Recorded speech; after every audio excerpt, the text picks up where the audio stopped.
Yan, next menu natin mga kalanog ay itong adobong manok. So dito nga ay naglalagay na tayo ng luya at saka ng garlic.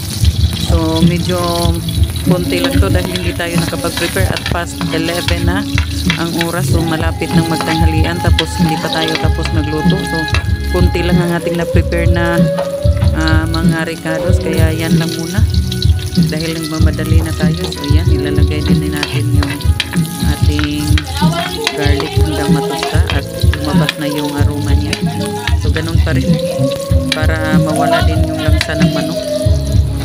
So yun, dito naman ay naglagay na tayo ng garlic, ng sibuyas pala.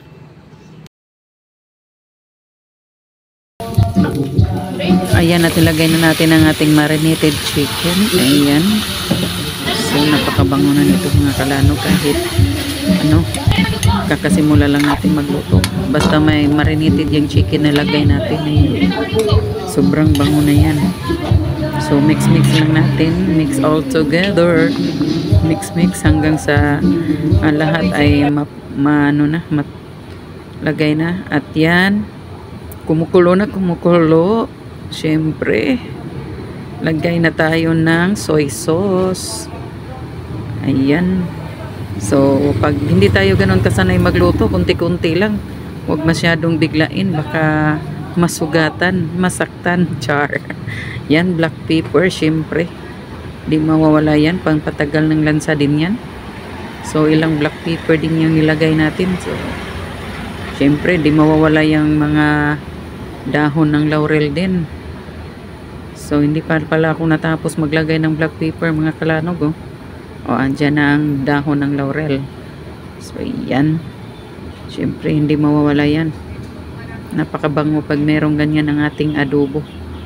So habang kumukulo, naglalagay na tayo ng mga ricados pampabango. Dahon ng laurel pa rin. Ayan, kasi tigpipiso-piso kaya matagal matapos. Hindi yung yung madami ang kanyang laman. So naubusan tayo, kaya ayan, kumuha na tayo doon sa tindahan ni mama ng dahon ng laurel at saka ng black pepper. So yan, mix naman, mix. So maya lagay din tayo ng oyster sauce. Syempre hindi mawawala yan. So ayan, pinapakulo na natin. At dito nga mga kalanog ay ako'y nagugutom na dahil malapit ng mag-12 at hindi pa kami tapos magluto.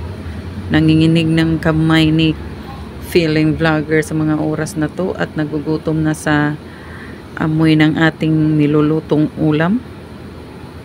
Ayan. Good thing din sa amin dito mga kalanog dahil lahat kami marunong magluto. Yung mga kapatid ko, asawa ko, mama ko marunong. So hindi lahat ako ang nagluluto. Syempre ang nagdadala ng sarap, magic sarap, ayan, lagay din tayo ng konti ng magic sarap para naman sumarap din ang ating niluluto, di ba? Mix na naman. Pakunti-kunti tayo maglagay, hindi diretsuhan na marami kasi kunti lang din itong niluluto natin. 2 kilo lang to ng manok. So ayan, mix na naman tayo dyan. Sa pagkakataon nga ito ay maglalagay na tayo ng oyster sauce. Ayan. Syempre, isa din yan sa nagpapasarap sa ating niluluto. Ako talaga mga kalanog, pag nagluluto ako ng mga adobo or ng pansit, yan, kahit anong mga ginigisa, mas masarap pag mayroong oyster sauce, extra ang lasa. Yan, naglalagay din tayo dyan ng brown sugar.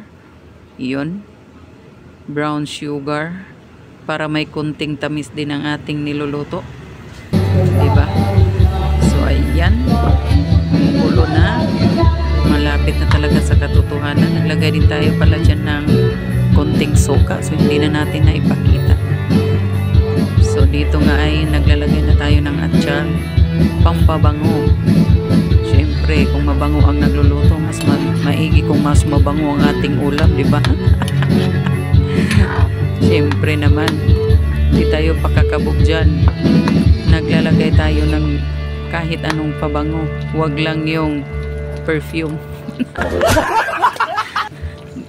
Ayan, malapit na. Mix na naman tayo, mix. Ayan, konting-konti na itong mga kalanog at tayo'y kakain na. So, yun. Ayan na nga ang ating finished product mga kalanog. Salamat sa panonood. Bye-bye!